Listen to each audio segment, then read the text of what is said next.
Ofuobi Nwanneamaka International na Malaysia. Ofuobi Nwanneamaka. Ofuobi Nwanneamaka. Ofuobi Ndị Chimeleze.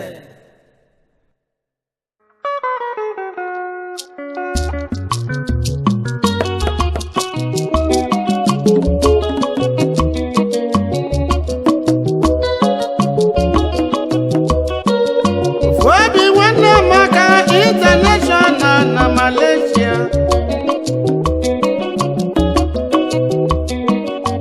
Ofuobi Kavajaga. Obi nwanne Kavaji webiri. Nwanne malu nwanne. Ibe dị roka nwanne onye ahịa kwana nwanne. Lote na mbosi ọnwụọ nwanne ka ga-achọ nụ. Oyi ka nwanne ga-arapụ gị gbanaga. Onye limaba egwu Nwanneamaka. Onye limaba egwu Nwanneamaka. Onye limaba egwu Nwanneamaka.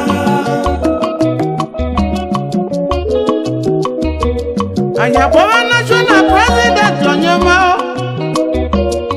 Conrad Biafra onye Bushidi Igbo. Ogiriga wuwa na Muledi Okebo. Ikemba ndị Igbo na Malaysia. Ezigbo dị chi nwe dị Igbo. Mama Chiboy Achalugo nwanyị ọma. Osodi eme first lady.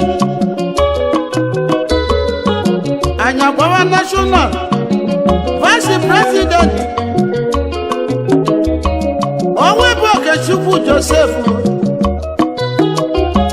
ụtọ bụ igwe ndị Igbo nwafọ soro Ibiteje managing director Kota Ideal Global Company. Ezigbo dị Nkechi Veronica Onwebe agba bụ mma. Director Kota Ideal Global Company. Anya gbamaka na-edela anyị akwụkwọ.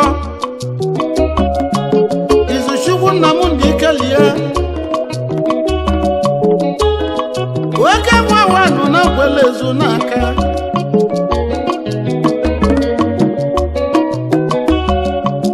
Anyị akpọrọ Igbo Vincent Chimobi, Assistant Secretary. Eziamaka ego otu n'Osumowu.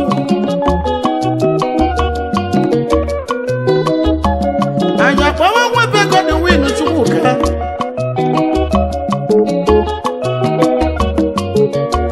Financial Secretary anyị.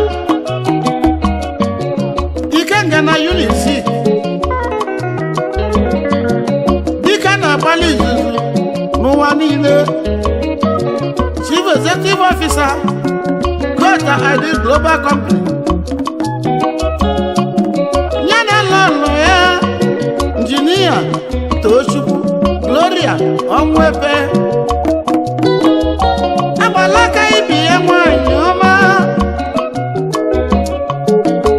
Manager Kota Ideal Global Company. Anyị akpọwa treasurer anyị. Izuchukwu Ebeneza Nwankwọ. Wachi mere eze na Makọ na Nka. Ezigbo dị Angela Nwankwọ first lady. Ọbịanọnyere Bishop Shinkafe P.R.N. Ọnwapụta Ifeadị wa n'Ihala. Ofu nwa n'Ihala. Ka anyị kpọba n'Ọkafọ Joe Odudog na Malaysia. Nwafọ Ogbunike. Ogbunike bụ Igwedo. Jacob Chibuzo, Chief Provost Lasgidi n'ụwa niile, agụ na-eche mụ were na Malaysia. Ayagbawa Biora Justice,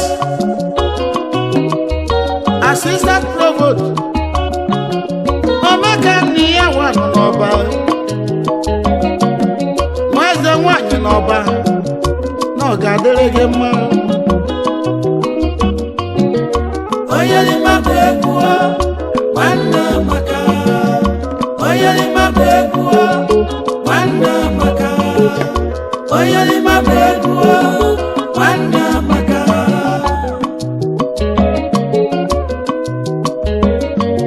Anyị akpọba Chief Adumekwe Ugochukwu SL, Pioneer Treasurer, Mayor na Malaysia, ofu onye n'Okwele. Keduzi maka Chief gịnị ka nwa Peter Osita, utu dike mụrụ odogwu na ụmụ eri oke bụ.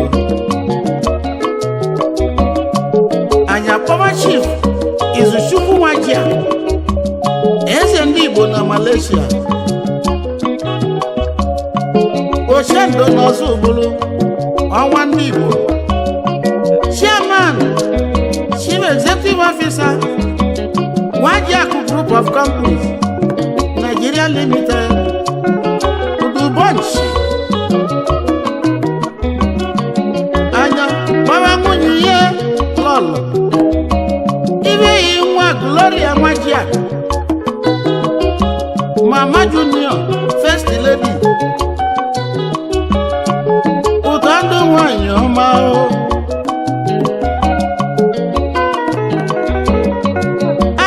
Alexander Kenneth Ogusie, Ọkadigbo na Malaysia, Arab Money na Lowere.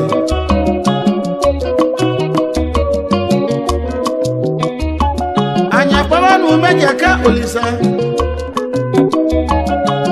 Ejima na Nanka, Eke Mezie Daniel Izuchukwu, Ezinwe na Nanka, Oyimome na Nwayo. Anyị akpọba Chukwuka Cletus Ademu, Dada Wanu na Malaysia, Akaji Akonokwo, ezigbo di Maria Ademu, nwanyị ma obi dị ya. Anyị akpọba King Evans Eze Shimere, Chairman, Chief Executive Officer, King Evans Investment Limited, Chairman, Majestic Touch Concept, SDN, PhD, Eze Shimere 1, Lezini Vite, Mbise. Aka na-emere ọra na Malaysia.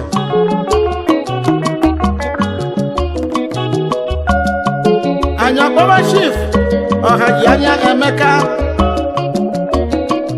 owu Nwachukwu goziri agozi na Nuli, Gentle Money, ezigbo di Ọhajianya Ụlọma Ann, Mama Emi Junior, Chigozia Nnadi, Santiago, Oyimome na $1 na Like Nobo, Eze Shina Waruzo, Timway Enterprises Malaysia. Anyị akpọbazie Prince Isaac Edunwatu, Ofuobi ike one n'ụmụnna Jingene na-abịa esi ọkụ na nọ Chairman Fantasy Group of Companies Limited, oyelima bekuo Nwanneamaka oyelima bekuo Nwanneamaka oyelima bekuo Nwanneamaka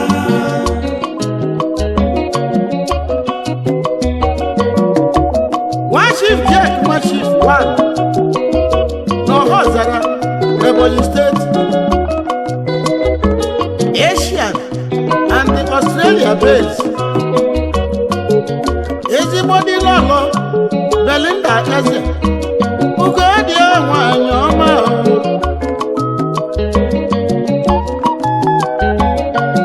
Onye Melukwe Michael, Onye Nkuzi. Onye Nkuzi wanu na Nnewi na Malaysia. Ka anyị gbawa Elemo Innocent Uche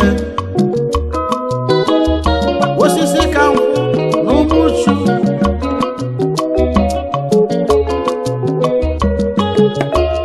Okeke Sunday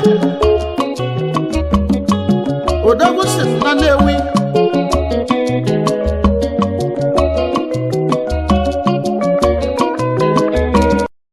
Gbawale m nna Dozie Ikechukwu Sumat na Waila akụ otu egwu nọ n'ihe ala.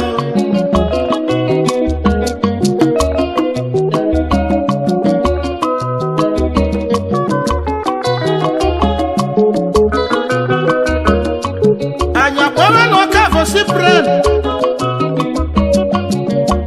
Coolcoin one na Ukwulu. Managing Director Silver Coin Entertainment Nigeria Limited. Chief Executive Officer Silver Coin Entertainment SDN BHD na Malaysia. Managing Director Silas Coin Farms Nigeria Limited. Chief Executive Officer Bronze and the Coins Industry Limited.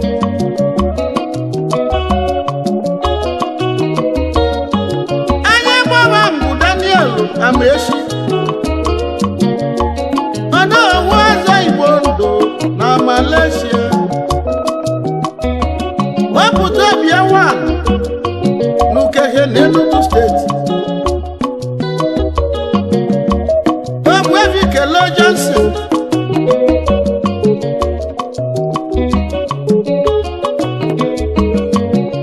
mmiri ukwu nwanụ n'Ọzọ Ugbulu. Agbalanze Homeboy na Malaysia. Nwanne dị namba 1 n'ama Ifeke.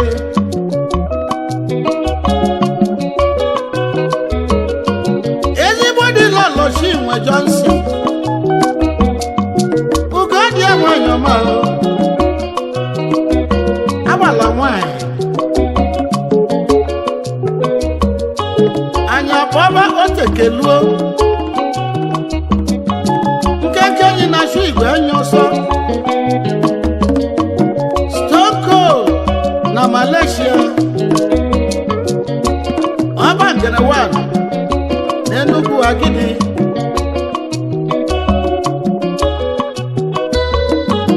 Anyị akpọba Benjamin Otuegwu Ben Goodman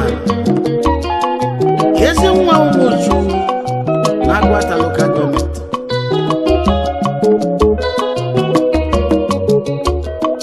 Anyị akpọba Prince Ebubechi DON Nwabuife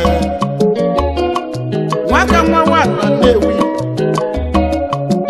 Agbara afọ ugbu ọkụkọ na Akwabaise n'Uruagụ Nnewi. Okwulora 1 na Malaysia. Nwaka nwa importer and the exporter home and abroad Nigeria Limited. Ezigbo dị Luciana and then Akwaza na Nnewi. Iyo na Nnewi na Malaysia. Managing Director Nwaka nwa importer and the exporter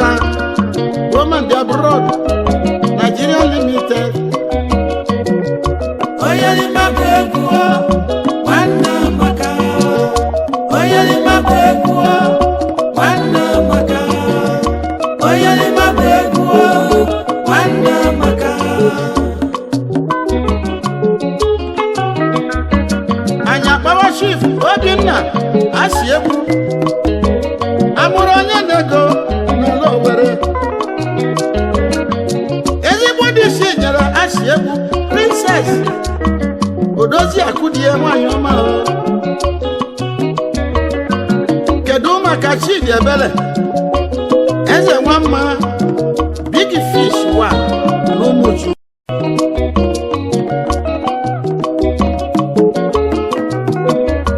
Anyị akpọba Ben Chigozie Emeronye Bishop ụmụnna wezuwa akpọ n'isu njaba. Ezigbo dị Helen Amarachi Emeronye Amaobi Bia.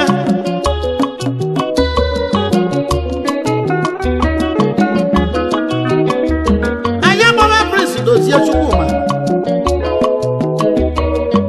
Ọchụbara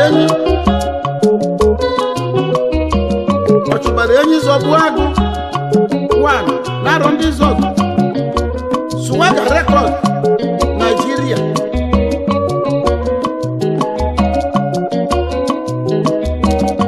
Anyị agbawa n'Ọkọnkwọ Paul Eze Chineduwa na Gụleze Chukwu Auto Company na Malaysia. Nyana nwunye Adọrọ Ọkọnkwọ Amaobi Bia.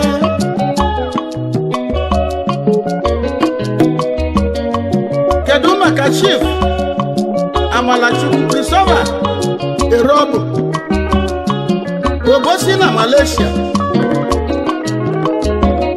Eze asị na ọ ga-abịa na nwunye ya Adeline Erobo alias Mommy Ade. Anyị agbawa Chief Frank Olisadebe Oris iyi wa Ofuoyi Oceanic Acquisition Nigeria Limited. Nwakoseyi Oji na Nkwelezu n'aka na lọlụ ya Andra Olisadebe Oris Osodiema Business Development Manager Oceanic Acquisition Nigeria Limited. Anyị agbaghị ekpuchi Henry ụka ya nwa ise n'ise omego n'Igbo niile. Anyị agbawa Prince Kingsley Oleka nwa Emeka IBB na Malaysia. Etiokwu n'Ọnịsha Mbaise. Anyị agbawa Chief Amonye Henry T-Cash na Malaysia. Osimiri Atata na Mkpọ Fada Ofuobi na Malaysia. Sir Eze Martin Amaniwe Diora Ezudo 1 na Malaysia. Ezugo na Nnewi. President Lodres Group International Hotels na Transport Links. Anyị akpọrọ Chief Chidubem Ezobi Washington Amaroji Nadazienu Chairman Chief Executive Officer Jetlink Ventures Limited.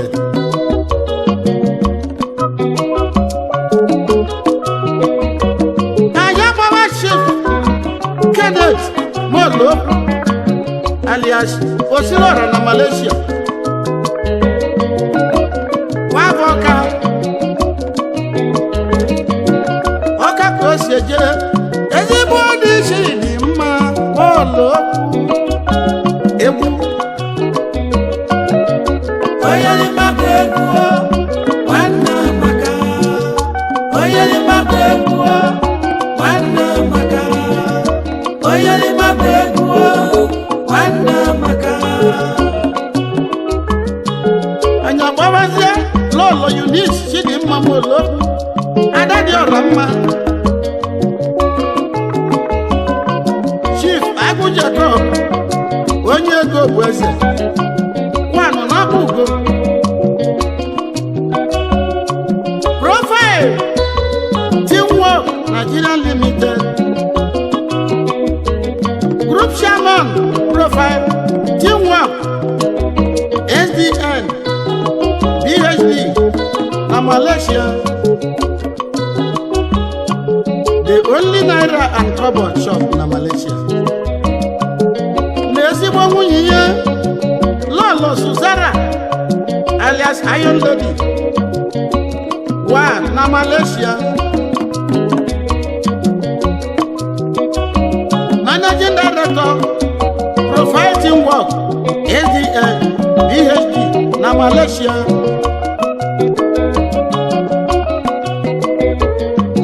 onye ọcha na-esi ndị Igbo na Malaysia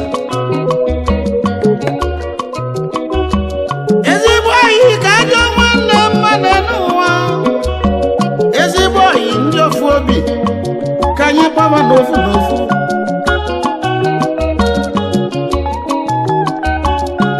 Chief Ike Amefuna Ịgbakịgba na Malaysia Ịgbada awọ mama Chief Mike Obinna Azubike Obi South onye eze Mike the billionaire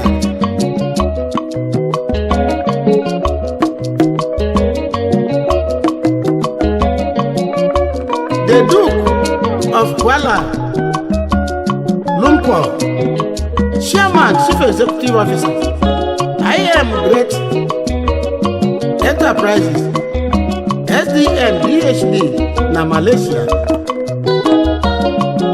Ezigbo nwunye ya Ugosenya na Ada Adobinna Chioma Zubike Anya Gbawa Chief Kenneth Sikwado Ezeonu ezi nwachi onye ọrụ n'ala Ihiala nwachi mere eze wanụ n'Ihiala importer and the exporter of all kinds of computer and the computer accessories Okenze Ike David Omugwe Dangote Kedumaka Chief Ken Okoye Odogwu n'Oduma n'Enugu State Odogwu na Malaysia Odogwu na New Delhi, India. Once a senator is always a senator.